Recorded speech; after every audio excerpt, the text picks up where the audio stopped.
자, 이번 이야기 태즈님께서 준비하셨습니다. 밝게 전화를 받는 바로 연결을 해보도록 할게요. 여보세요?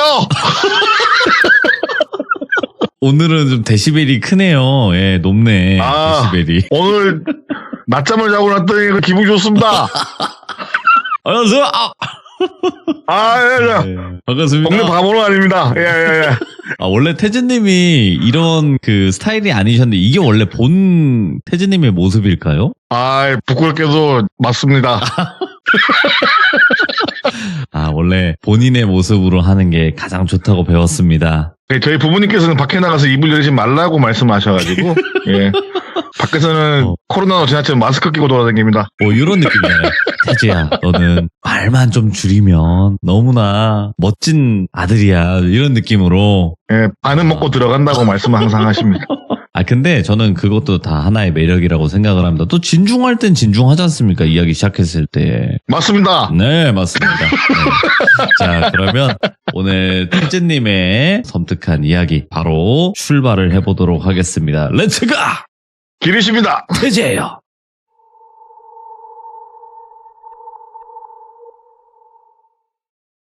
이번 이야기는 들려주신 분은 지금은 평범한 주부로 살고 계세요.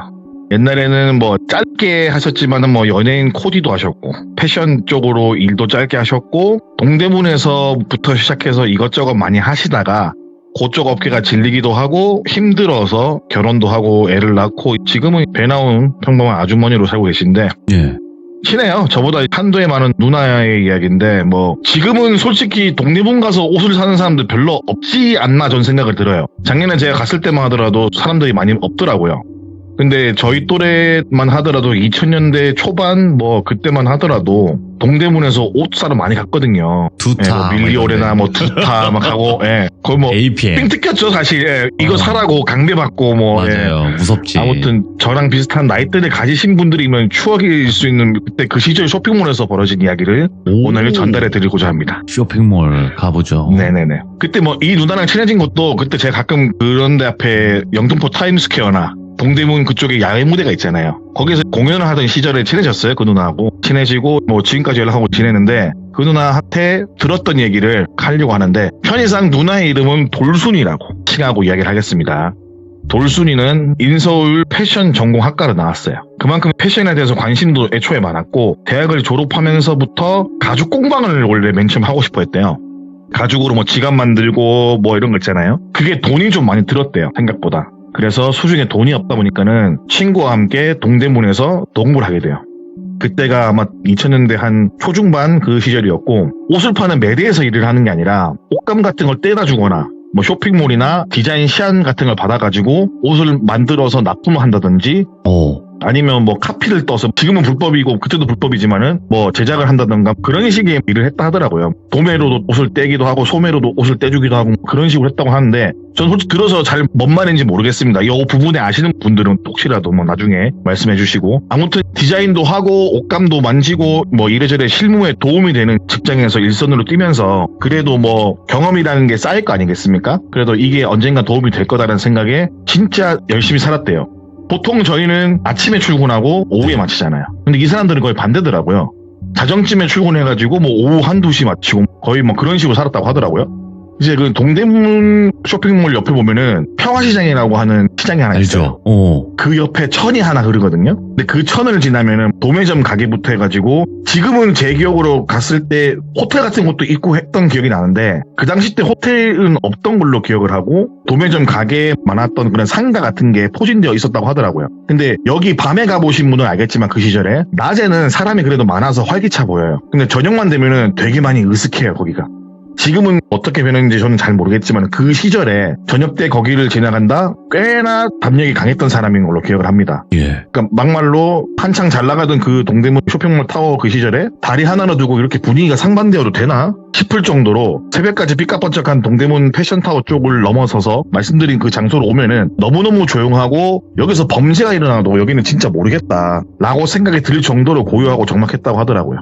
아무튼 똘순이가 일하던 당시 보통은 출퇴근 시간이 그렇게 됐고 그런 근무 환경이었고 일찍 마치면 오후 1시, 늦게 마치면 3시쯤 마치고 근무 시간만 생각하면 몸이 녹아내리는 그런 정도의 근무 시간이에요. 근데 그때는 젊기도 했고 예. 이루고 싶은 꿈이 있다 보니까는 일이 힘들진 않았다고 하더라고요. 하루하루 거래되는 거래점 수가 늘어나기도 하고 즐거웠다 하더라고요. 출근을 하면은 수많은 인터넷 쇼핑몰에서 문의해준 옷이라든가 뭐 옷감이라든가 그런 것들 있잖아요. 네. 전반적인 패션 용품에 대한 재고 파악을 해서 오토바이 퀵으로 보내든 따로 발주를 넣어주든 뭐 이렇게 일 처리를 하고 이것저것 하다 보면은 해가 떠요. 해가 뜨면은 밥을 먹고 지방에 있는 쇼핑몰들이 있을 거 아니에요. 뭐 대구나 부산 뭐 이런데 거기도 유명 쇼핑몰들이 많으니까 그런데 보내고 보면은 마치는 시간이 되는 거예요. 이렇게 하루하루 바쁘게 보내고 익숙해지고 바쁘고 돈도 잘 벌리고 보람 느끼면서 막 일을 하다 보니까는 이 동선이 너무 아까운 거예요.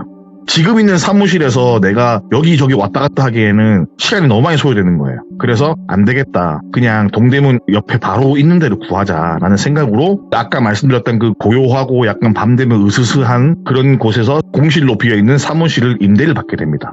잘 나가는 물건들을 가까운 사무실에 받아서 이동을 하는 게 더 낫고 이러니까는 이왕이면 재고까지 생각해서 쟁여두고 보관하기도 편하게끔 그쪽 사무실로 옮기고 사무실 차리면서 일을 하니까는 보통 일을 하는 시간에 반 정도면은 하루가 끝나는 거예요. 그렇게 동선을 편하게 정리를 해버리니까는 절반 가까이 일이 줄어들었고 그러다 보니까 자신이 꿈꾸던 가죽 공방 관련된 일을 틈틈이 연마할 수 있는 시간도 생기고 반대로 동업을 하긴 친구는 의류 디자인을 하고 싶었는데 뭐 디자인도 하고 샘플도 뽑고 여러 군데 쇼핑몰에 납품도 하면서 나쁘지 않은 반응도 얻어내기도 하면서 장사가 좀 잘 되고 모든 게 다 잘 풀렸다고 하더라고요. 그리고 여기 사무실 구조를 말씀드리자면은 들어오는 문에서 왼쪽은 화장실 겸 샤워 시설에 있는 아주 작은 공간이 있었는데 옛날에 제가 그 사진을 본 적이 있어요. 근데 야 여기서는 나는 볼 일도 샤워도 하고 싶지 않다라는 생각이 들 정도로 되게 음습하고 뭔가 날 것 그대로인 것 같은 그런 화장실이에요.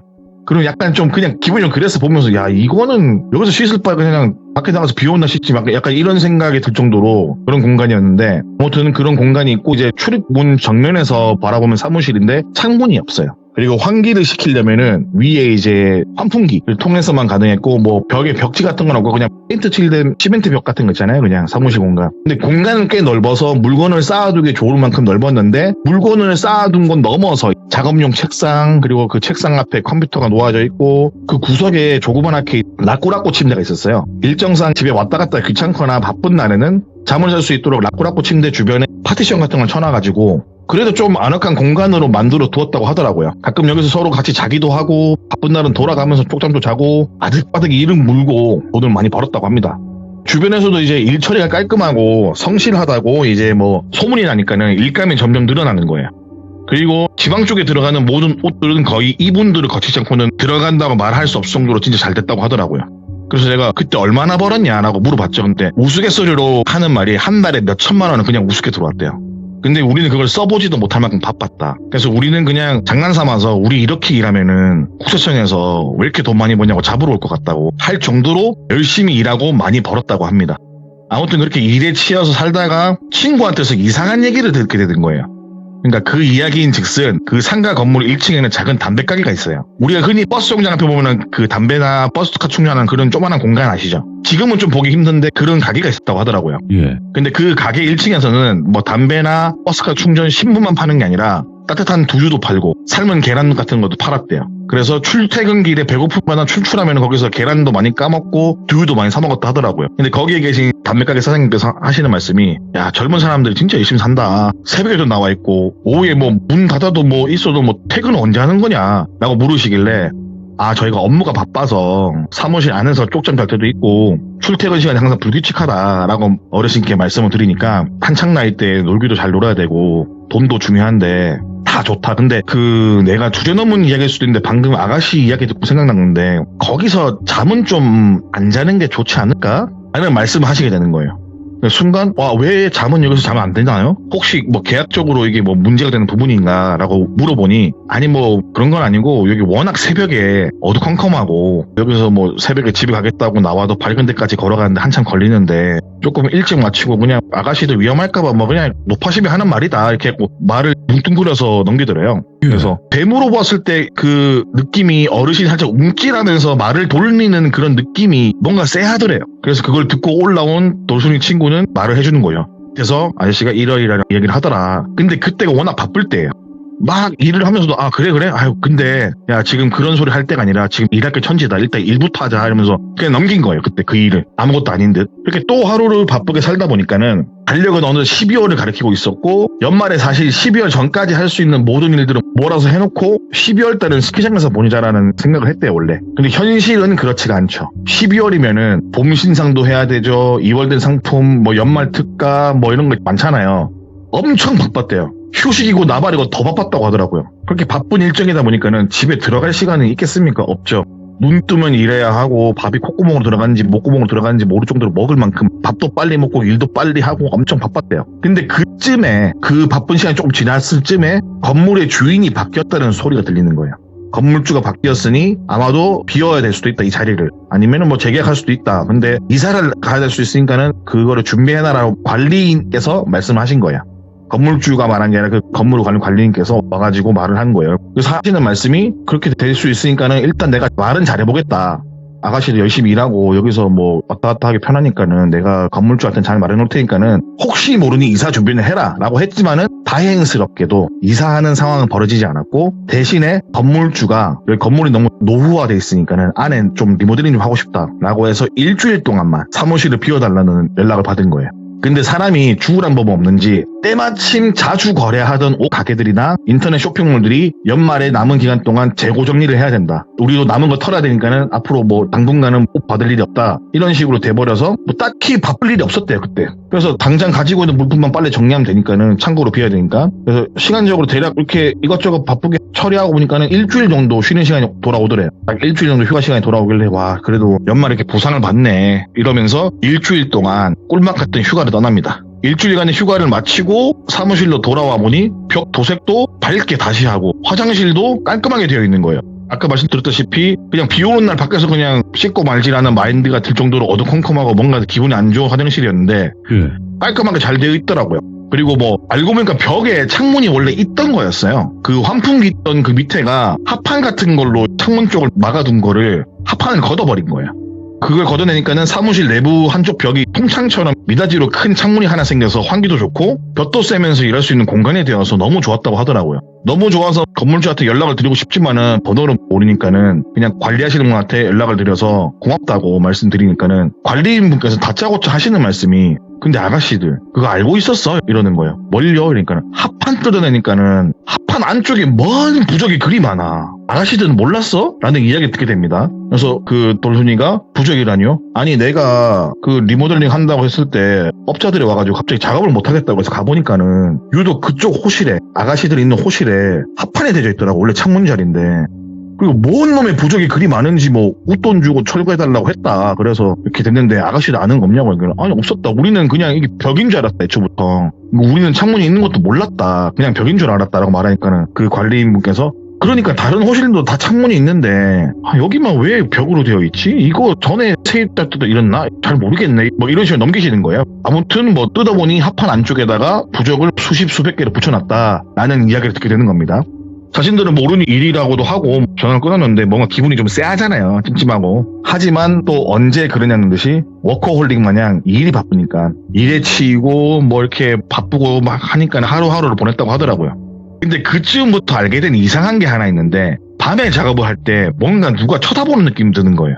그리고 누가 살짝 몸을 만지는 차가운 느낌이 들었다고 하더라고요. 예를 들어서 막 일을 하고 있는데 누가 다리를 한번 쓱 훑고 가는 그런 느낌 있잖아요. 목덜미로 쓱 훑고 가는 거. 좀 더 예를 들자면 우리가 바닷가에서 수영을 할 때 발목이나 이렇게 차가운 물이 쓱 지나간 느낌 있잖아요. 네. 그런 느낌처럼 중간중간 일할 때 뭔가 되게 불쾌한 차가운 뭔 이상한 것들이 몸을 훑고 지나는 느낌을 받았다고 하더라고요. 그냥 처음에는 별거 아닌 거라고 생각하고 넘겼는데 사람이나 이게 반복이 되면은 신경 쓰이잖아요. 그렇죠. 하루 이틀도 아니고. 그래서 돌순이가 친구한테 조심스레 물어봅니다. 야, 나 이러이러해서 이런 느낌 받은 적 있는데 너도 있냐? 라고 물어보니까 그 친구도 어머, 나도 요즘 그런 느낌 자주 받는다. 사실 너한테 말할까 말까 많이 고민했는데 괜히 바쁘고 내가 몸이 피곤해서 그런가 보다 하고 넘겼다. 예. 그리고 이건 어디까지 내 개인적인 경험담인데 며칠 전에 사무실에 남아서 자려고 내일 아침 또 일찍 뭐 할 것도 많고 해가지고 자려고 침대를 피고 정리를 한 다음에 샤워도 마친 다음에 불을 딱 끄고 자려고 했는데 뭔가 느낌이 여기서 자면은 큰일 날 것 같은 느낌이 진짜 등골을 타고 흘렀다 순간. 너무 오싹해지고 갑자기 허리가 너무 아프더라. 예. 그래서 지갑만 챙겨서 부른 애 도망갔다라고 말을 하는 거야.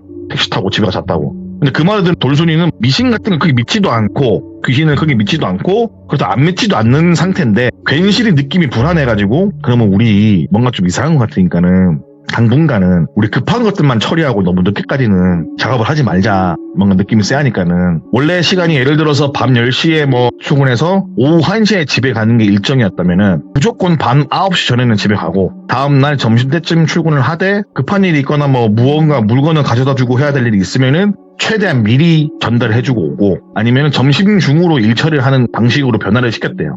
그게 안 되는 사업장들이 있을 거 아니에요. 거래처들이. 그런 부분들은 수익이 좀 아깝더라도 그거를 제외하고 거래를 끊으면서까지 그렇게 일을 했다고 하더라고요. 근데 그때쯤 되면은 어차피 돈을 모을 만큼 많이 모았대요. 내가 가죽 공방을 10번을 망해도 다시 일어설 수 있겠다 싶을 정도로 많이 모았대요.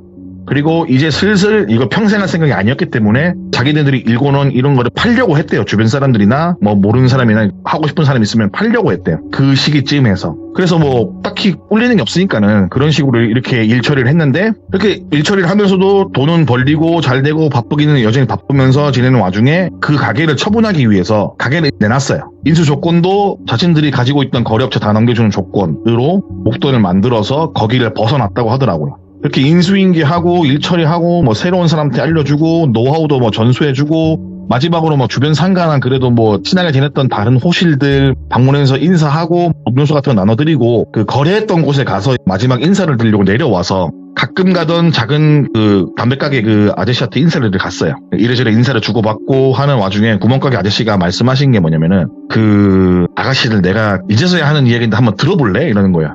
무슨 이야기이신데요? 라고 물어보니까는 그냥 내 말이 나이 많은 노인네가 생각이 많아서 하는 실없는 소리라고 생각해도 좋으니까는 듣고 한 귀로 흘려라 라면서 이야기를 해주는 거야. 사실 아가씨들이 장사하던 2층은 그쪽 호실은 옛날에 뭐 어떤 도사인가 와가지고 2층에 손님을 받거나 혹은 자신 혼자 틀어박혀서 수련했던 곳이래요. 거기서 뭐 사이비 종교를 만든 건지 아니면 원래 있던 걸 가져온 건지 그건 난 모르겠는데 경기도 어디에 큰 기도원이 있다면서 거기로 신도들인지 뭐 아니면 손님인지 호구인지 데려가서 치료하는데 수백만 원 뜯어내고 그러다가 사기죄로 지명수배도 나고 한 놈이 있는데 여튼 그러다가 이놈이 미친 건지 뭔지 모르겠는데 구원을 받기 위해서 준비가 다 됐으니까는 먼저 가서 기다릴 테니까는 남은 신도들인지 손님인지 모르는 사람들한테 따라오라면서 그 호실 2층에서 혼자 죽었다고 하더라고요.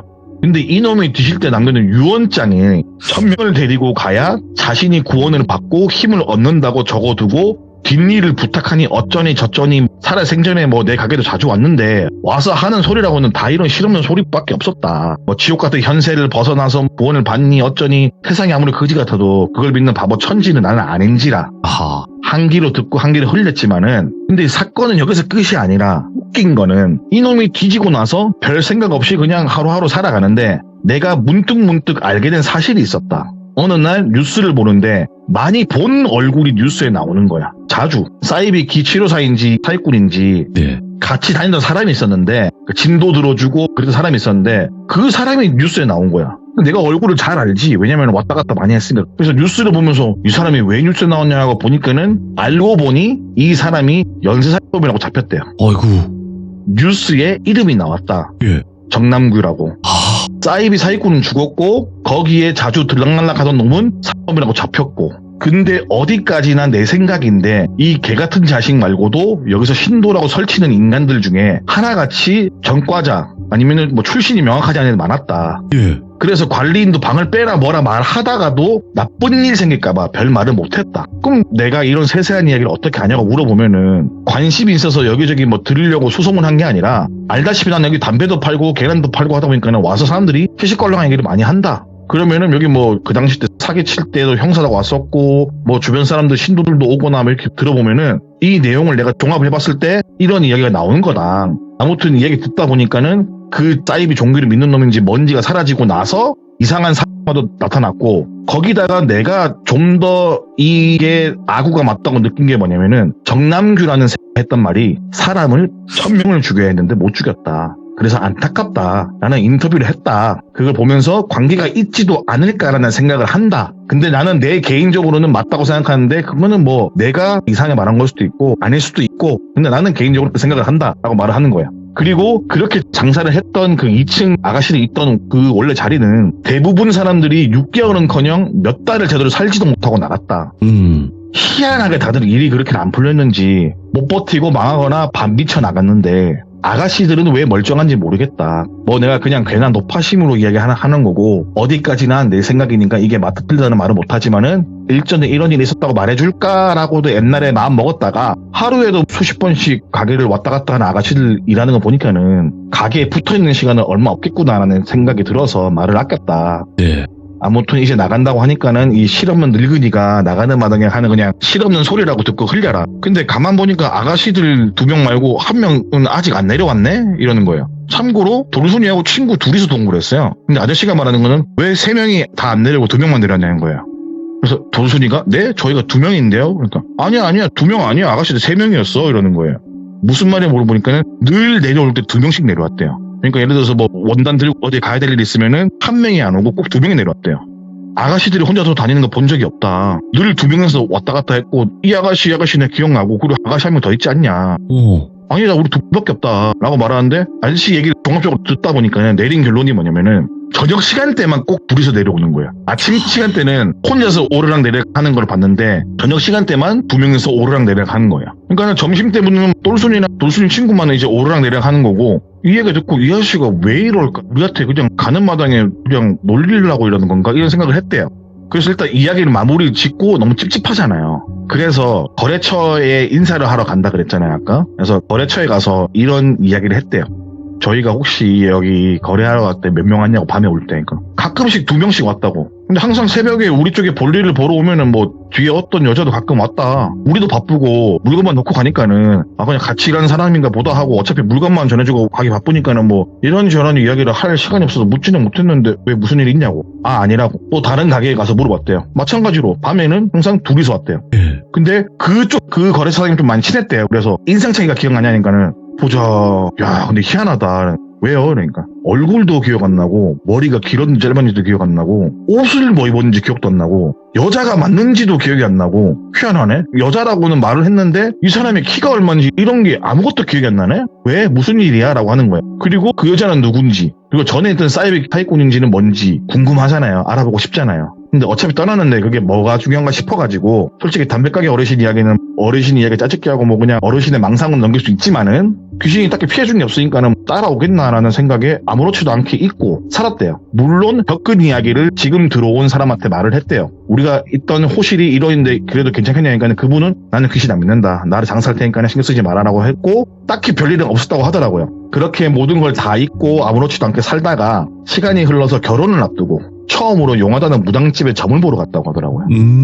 결혼 전에 점 보고 궁합이니 뭐 이런 거 보잖아요. 가벼운 마음으로 갔는데 무당이 말씀하시기를 이제 곧 남편 사주 뭐 이런 거 보잖아요. 궁합을 봐주는데 돌수리 뒤쪽을 자꾸만 보더래요. 힐끔힐끔. 그래서 뒤에 뭐가 있나? 라고 생각하고 있는데 막 입 움찔움찔하면서 뭔가 말하고 싶은데 말 안 하는 그런 거 있잖아요. 그런 식으로 무당이 계속 있으면서 시선은 등 뒤에 고정한 채로 점을 딱 치고 있는데 점을 치면서 막 말하고 있다가 무당이 갑자기 인상을 심하게 찡그리면서 돌순이 등 뒤에 대고 이놈 하고 고함을 치더래요. 돌순이 깜짝 놀라서 무당을 쳐다보니까는 무당이 화를 있는 대로 내면서 일단 돌순 씨 뭐 그쪽에 상관없고 보니까 다 궁합도 좋고 다 좋은데 돌순 씨 그 등 뒤에는 아주 고약한 게 있네. 근데 뭐 곧 떨어져 나갈 것 같아서 내가 말을 안 하려고 했는데 이놈하고 참 오래 있었나 봐. 둔해서 모르는 건지 아니면 붙어있는 게 조용해서 안 들킨 건지 모르겠는데 모르고 사는 게 약이라고 곧 떨어질 놈 같아서 내가 굳이 말을 안 해줄까 하는데 자꾸 난 말하는데 거꾸로 왜고 자빠졌네 이러는 거예요. 그러니까는 무당 말은 예를 들어서 네 남편 들 사람 사주가 아주 좋네. 둘이 잘 어울린다 라는 말을 했다고 치면 갑자기 등 뒤에 있는 이상한 존재가 다리 누러 잘 이둘 내조주와 가주사 남사될 이편남 뭐 이런 식으로 장난쳤다는 거예요. 그래서 무당이 화를 내고 있던 거고 아무튼 무당께서는 별일 없을 거라고 말을 하고 뭐 아무쪼록 지금까지도 뭐 귀신한테 데이거나 그 뒤로 뭐 후유증이 있거나 안 좋은 일이 있거나 그런 거는 없이 살았다고 하더라고요. 그래서 오늘 이야기는 여기서 마치겠습니다. 아니, 더 섬뜩한 부분이 뭔 줄 아세요? 뭘까요? 아까 태진님이 이거 말씀하시는데 초중반 넘어갈 때쯤이었나? 누가 정남규 이야기를 했어요. 아 진짜요? 예, 했어요. 어떻게 했을까요? 어떻게 알아봤지? 아마 그쪽에 그때 당시에 종사하던 분이 아니었을까? 또 이야기를 들으신 분도 계시겠지만 이거를. 그렇죠. 네, 저만 네. 알고 있는 얘기는 아닐 거예요. 아마. 그렇죠. 그래서 또 여기서 나왔을 때 너무나 더 섬뜩했어요. 실시간으로 채팅을 아까 봤었거든요, 제가. 네네네. 근데 이 얘기 들었을 때 제가 한번 조사를 해봤어요. 정남규 전 몰랐거든요, 자세히. 네네. 근데 이 사람이 경기도에서도 사람도 많이 하고 아우, 난리가 했더라고요. 아니었어, 네. 진짜.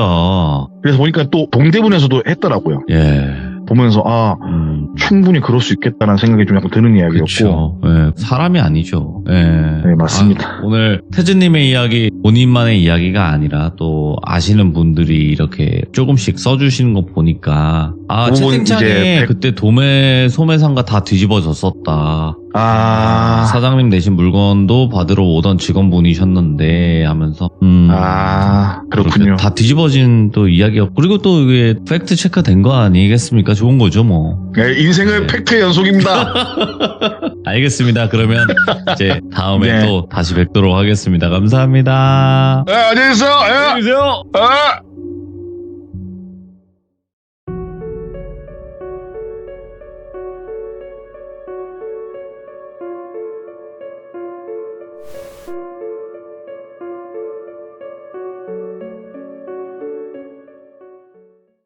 자, 여러분들 반갑습니다. 태진님께서 찾아오셨습니다. 굉장히 처음 전화 받으실 때 텐션이 좋으신 분인데 오늘 들려주실 이야기 어떤 섬뜩한 이야기를 들고 오셨을지 같이 한번 만나보도록 하겠습니다.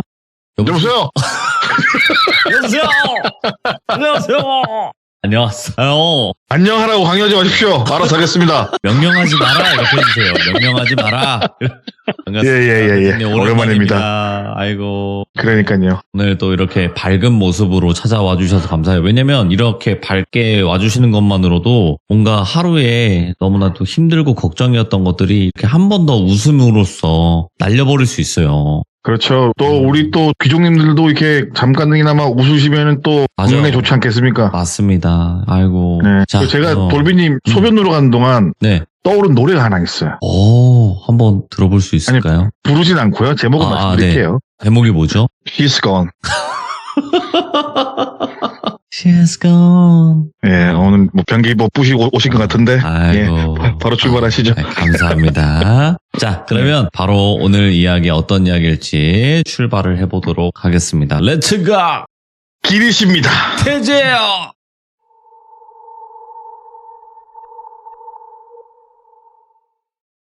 이번 이야기는 전에 말씀드렸던 삽살개 이야기 기억하십니까? 알죠, 예. 그 교포 출신의 한국에서 가수 활동도 하셨고 뭐 인기도 시들고 해서 접고 미국으로 가셨던 분 이야기를 오늘 이어서 할 예정인데 요 근래 겨우겨우 연락이 닿아서 정리하고 재정비해서 오늘 다시 이야기를 전달해 드릴 수 있게 되었습니다.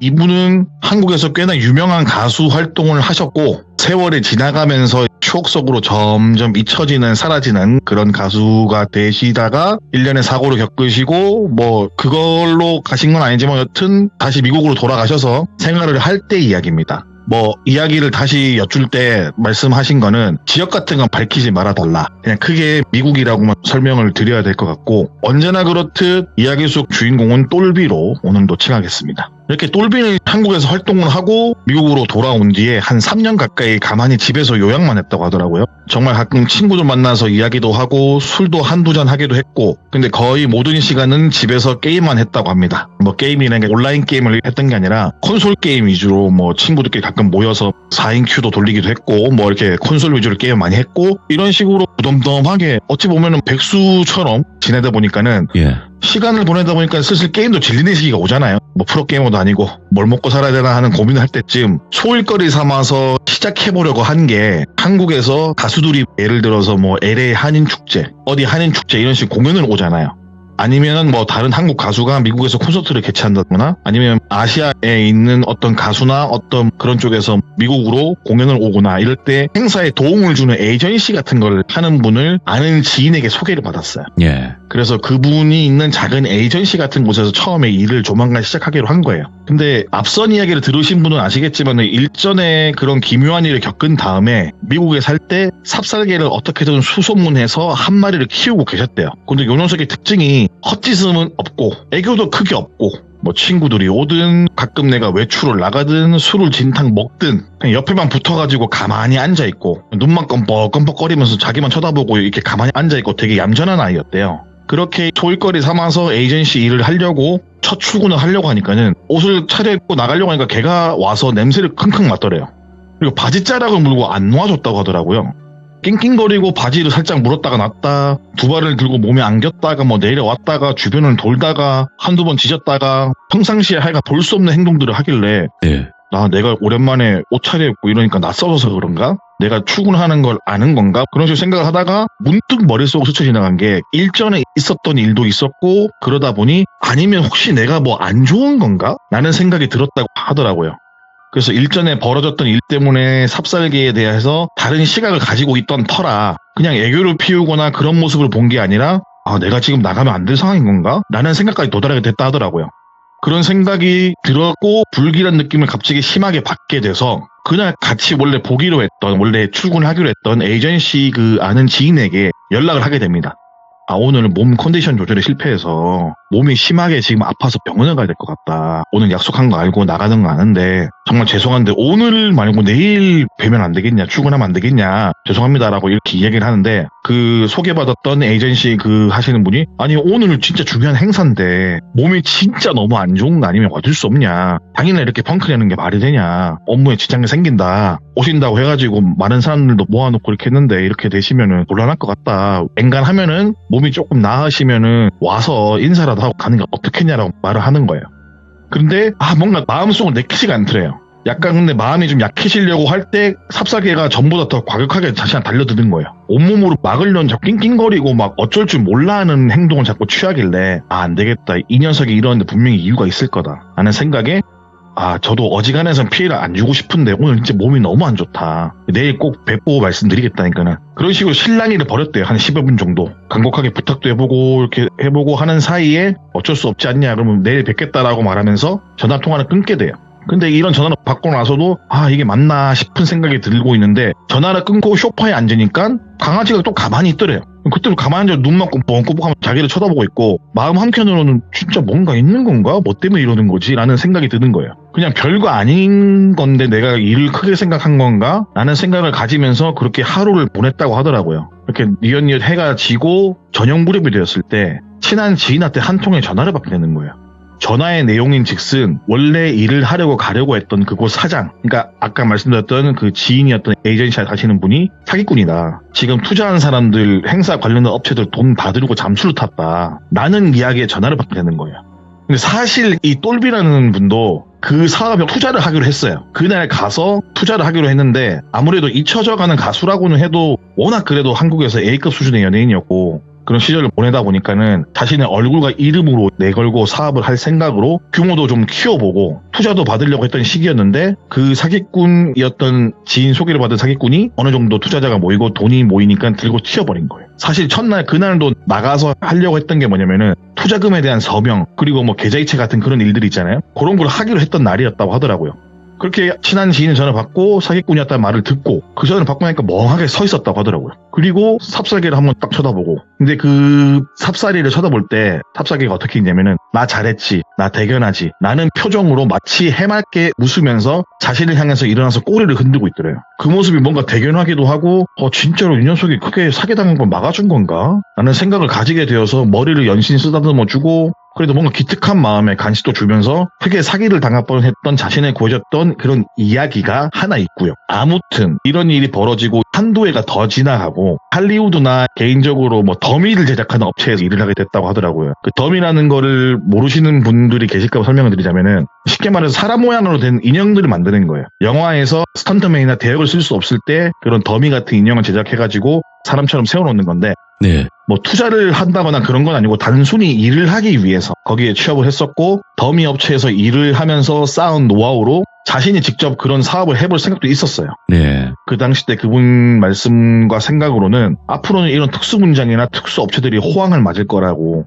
그냥 지극히 개인적인 생각으로 그쪽 업계에 발을 들였다고 하더라고요. 일도 생각보다 적성에 맞고 재미가 있었다고 하더라고요. 그렇게 일을 하면서 한 해가 지나가고 그 이듬해가 지나가고 아무래도 실력도 점점 쌓이면서 일의 숙련도까지 붙으면서 이제는 회사 내에서도 손에 꼽히는 제작자로 일을 했고 더미 제작에 나름대로 일가견이 나도 있구나 라는 생각을 하면서 일에 더 재미를 느끼면서 마치 하드워커처럼 이렇게 일을 하는 게 너무너무 재밌는 거예요. 예. 그러다가 어떤 공포 영화의 더미 제작을 의뢰받게 되었어요. 영화에서 원하는 더미를 제작하면서 기묘한 일을 겪게 되는데 일의 재미를 느끼다 보니까 자신이 만드는 더미의 이름을 지어서 부르는 습관이 생긴 거예요. 예를 들어서 귀신 주인공이 있고 뭐 조연이 있을 거 아니에요? 예를 들어서 만드는 더미 주인공 귀신 이름을 뭐 지미, 다른 조연급 귀신들은 펌, 데이비드, 존슨 이런 식으로 등등 이름을 지어 불렀던 거예요. 그러니까 만들면서 아이고 지미 뭐 완성이 다 돼가네, 톰 넌 좀 주름 좀 더 넣어야겠다, 뭐 데이비드는 너는 옷을 좀 더 허름하게 해야겠다, 뭐 이런 식으로 혼자 말을 하면서 작업을 했던 거예요. 이렇게 새로 의뢰받은 공포 영화는 실화를 바탕으로 제작된 공포 영화였고 그런 인형을 제작하는데 어김없이 다른 작품들처럼 이름을 지어서 불렀다고 하더라고요. 마감 기한도 널널했고 뭐 시간적으로도 문제는 없었지만은 이 당시에는 일에 미친 시절이어서 늦게까지 작업실에 남아서 작업을 하고 제작도 하고 여차하면 밤샘 작업도 서슴지 않고 즐겁게 일하던 때라서 차에서 쪽잠을 자거나 혹은 사무실 한 켠에서 간인 침대에서 쪽잠을 자거나 하면서 며칠 동안 집에 들어가지 않는 날도 있었다고 하더라고요. 근데 그 당시 옆집에 친하게 지내던 흑인 부부가 있었는데 그분들이 집에 혼자 남은 삽살이를 봐주기도 하고 가끔은 친구들이 들러서 데리고 가서 놀아주기도 하고 했다고 하더라고요. 미국에서 주마다 법은 다 다르지만은 거기 자신이 있던 주에서는 개를 집에 혼자 일정 시간 이상 방치를 하면 벌금이 내거나 심하면은 개를 다른 입양자에게 보낼 수 있는 그런 법이 있다고 하더라고요. 그래서 의무적으로 몇 시간이 넘지 않게끔 친구나 주변 지인들에게 개를 좀 돌봐달라, 아니면 좀 집에 데리고 가서 며칠 동안 있어달라, 이런 식으로 부탁을 한 거예요. 그렇게 기타 등등 개를 맡기면서 작업에 몰두하면서 살았다고 하더라고요. 작업이 거의 완성이 되어가던 어느 날에 예.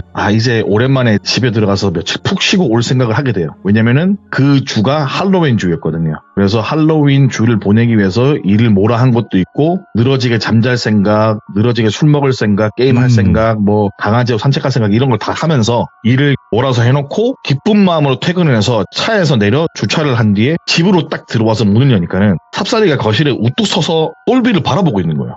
그래서 천천히 똘비 몸 주변을 빙글빙글 돌면서 냄새를 맡고 보기도 하고 이렇게 있는데 오랜만에 봐서 낯설어서 그런가? 근데 그래봤자 한 뭐 며칠 사이인데 내가 아니면 뭐 며칠 동안 씻질 않아서 냄새나 많이 나서 그런가? 이런 생각도 하는 거예요. 그러다가 똘비가 들어온 문 쪽으로 점점 시선이 향하더니 문 밖에 마치 누가 있는 것처럼 으르렁거리는 거예요. 평상시 지짐도 없다고 말씀드렸잖아요. 그 녀석이 갑자기 문 쪽을 보면서 사납게 막 짖어대는 거예요.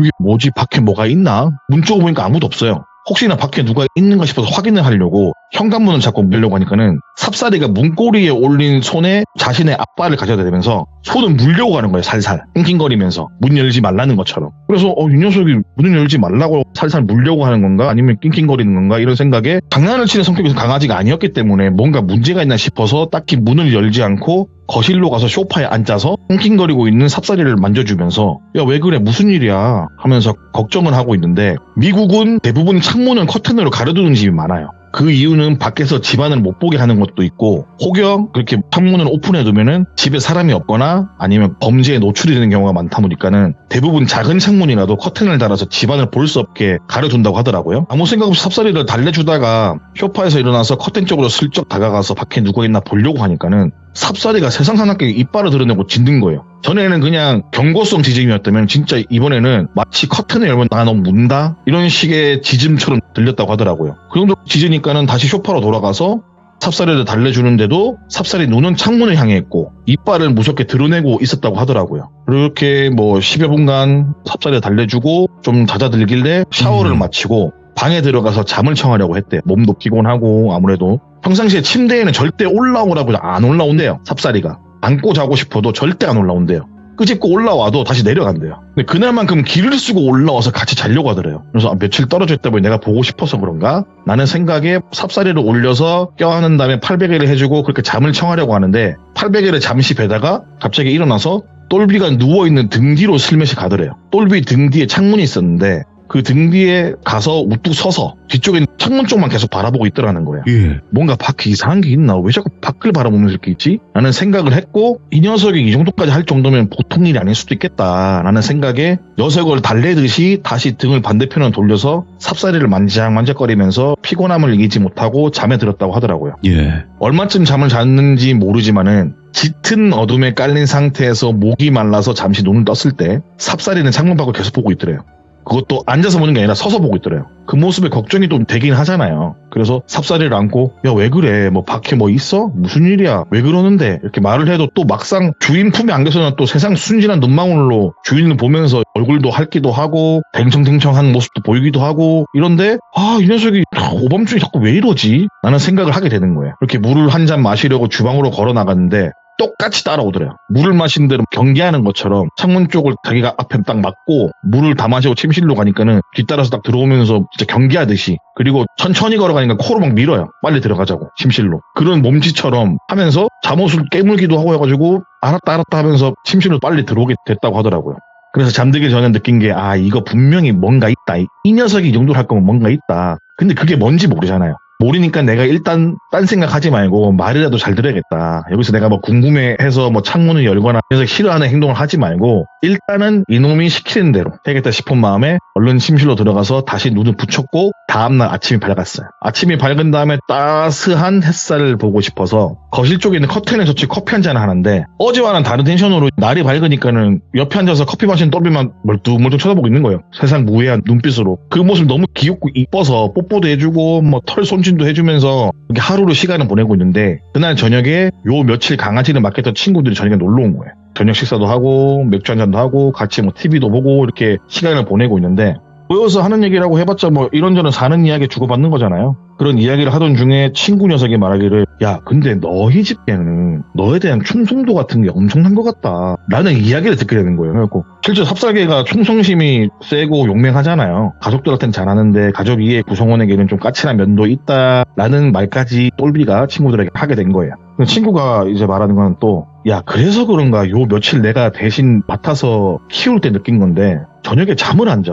너희 집 방향으로 몸을 돌려 세우고 해 뜰 때까지 꼿꼿하게 서서 지켜보다가 아침에 해가 뜨면 그때 잔다? 그게 다 충성심 때문인 거구나. 난 너희 집 현관문은 그렇게 뚫어져라 보길래 난 솔직히 뭔가 싶었다 라는 이야기를 한 거예요. 참고로 걔를 맡아준 친구 집은 우리가 흔히 보는 전형적인 미국 주택 있잖아요. 그런 집인데 그 똘비네 집에서 그냥 길 건너서 바로 옆집이에요. 가까운 거리예요. 단순히 뭐 주인이 없고 있고 떠나서 간에 경계심을 가지고 본다는 것도 약간 신경이 쓰였는데 근데 가만히 생각해보니까 전에 한국에 볼 일이 있어서 가거나 외출이 길어지거나 혹은 부모님께 맡길 때 혹은 이 친구 말고 다른 지인들에게 맡길 때도 이런 일을 있었다고는 들어본 적이 없거든요. 멀뚱멀뚱 가만히 앉아있고 쳐다보고 이게 아니라 그냥 가만히 앉아있대 얌전하게. 근데 어제 봤던 모습과 어제 봤던 모습을 플러스 친구의 말을 들으니까 경계심이 가득했던 모습들이 기억이 나니까는 분명 뭔가 알 수는 없지만 이상한 부분이 존재를 하는구나 하고 느꼈다고 하더라고요. 아무래도 신비한 경험을 해본 적이 있던 터라 예민하다면 예민하고 쓸데없다면 쓸데없는 생각이라고 볼 수 있지만 그래도 신경이 쓰였다고 하더라고요. 그 시절이. 그렇게 즐거운 저녁 식사를 마치고 이런저런 다른 이야기를 하다가 시간이 늦으니까 친구들은 집으로 돌아가고 먹고 난 자리 식탁 정리나 쓰레기 같은 걸 치우는 사이에도 그냥 삽살이가 뭐하고 있나 한번 딱 쳐다보면은 대문 앞을 계속 토성거리고 있는 거예요. 냄새를 맡거나 뭔가 발견한 듯이 우두커니 서가지고 창문 한쪽을 응시하기도 하고 그러다 또 돌아다니면서 마치 그 경비가 집안 순찰하는 것처럼 돌아다니고 있는 거예요.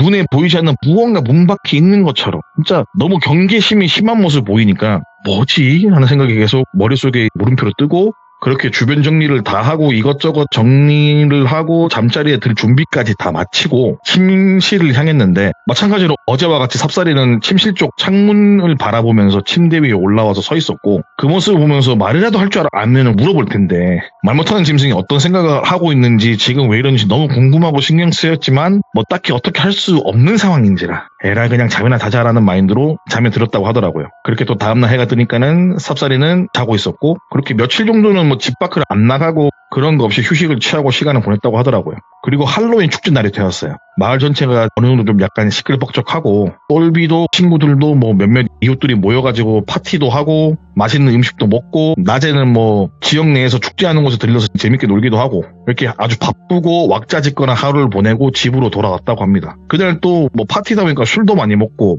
이래저래 피곤하기도 해서 잠에 들었고 다음날 아침에 밝았다고 하더라고요. 삽살이는 요 근래 언제 그러냐는 듯이 똘비 곁에서 잠을 자고 있었대요. 그래서 전날 먹은 숙취로 인해서 라면이나 하나 끓여 먹을까 하는 생각으로 주방으로 향했고 예. 날씨가 너무 맑더래요. 그래서 거실에 또 커튼을 딱 걷고 햇살을 맞으면서 라면을 하나 딱 먹고 있는데 그렇게 먹으면서 바깥 풍경을 딱 둘러보는데 때마침 옆집에 친하게 지내는 흑인 부부가 마당에서 이것저것 뭔가를 하고 계시는 게 보였대요. 아, 오랜만에 뵙네. 그래서 잠깐 나가서 인사라도 하고 와야겠다. 걔도 맡아주시고 이런 생각에 라면을 다 먹고 몸밖을 나서서 옆집 흑인 부부에게 인사를 하러 갔다고 하더라고요. 인사를 하고 요즘 일이 바빠가지고 뭐 이 시간대는 오랜만에 인사드린 것 같다라는 인사를 시작으로 이것저것 뭐 사는 이야기, 동네 이야기, 뭐 재미난 에피소드 간단하게 하다 보니까는 몇십 분이 훌쩍 지나고 있더래요. 잠시 정신을 놓고 이야기를 하다 보니까는 삽살이 밥도 줘야 되고 해서 그만 인사를 하고 다시 들어가려고 하는데 그 등 뒤에 하시는 말씀이 뭐냐면은 어제 근데 새벽까지 집에 손님들이 많이 들락날락 거린 것 같은데 아침 일찍 다 갔나 봐요? 이런 얘기를 하는 거예요.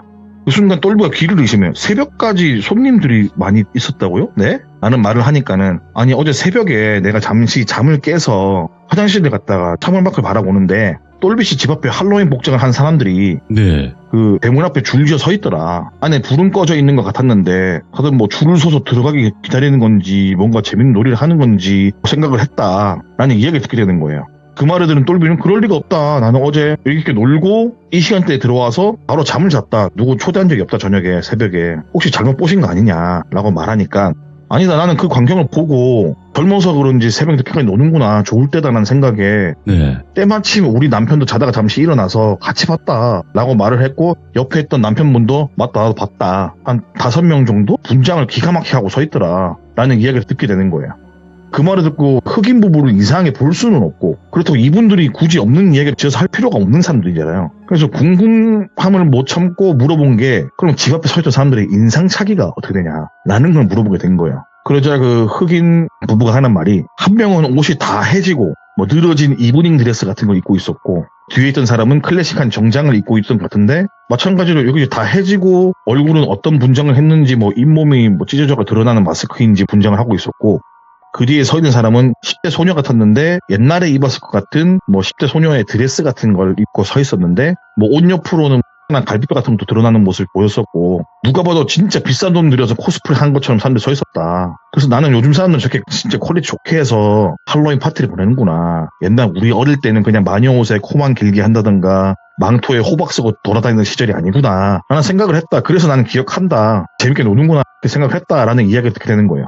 근데 인상착의를 듣다 보니까는 희한한 부분이 발견되는 게 뭐냐면은 자신이 만들어둔 더미 의상과 거의 일치한 거예요. 더미 인형들과 얼굴 변형된 부위나 특징을 강조한 갈비뼈나 뭐 튀어나온 거나 이런 부분들이 자신이 만든 더미들과 99% 유사하다는 느낌 받은 거예요. 그렇다고 이 흑인 부부가 그 더미 인형을 본 적은 없을 거 아니에요. 그래서 혹시나 싶은 마음에 혹시 그러면 절름발이 같은 느낌의 사람은 없었냐 라고 물어보니까는 절름발이는 모르겠고 뭔가 허수아비 같은 느낌이었는데 아니다. 가만히 생각해보니까 허수아비 맞는 것 같다. 팔을 양쪽으로 벌리고 한 발로 콩콩 뛰고 있는 걸 본 것 같다 라는 이야기를 하게 된 거예요. 근데 그 이야기 듣자마자 추가된 설명도 없이 절름발이만 듣고도 자신이 만든 더미에 대한 이게 똑같은 거예요. 또 그렇게 맞춰버리니까 와 이거 보통 일이 아니다. 뭔가 삽살이가 내가 집에 돌아온 날부터 신경이 예민해진 이유와 어제 아주머니가 본 이상한 존재들이 뭔가 연관이 되어 있을 거다 라는 생각에 아주머니에게 요 며칠간 있던 이야기를 하게 된 거예요.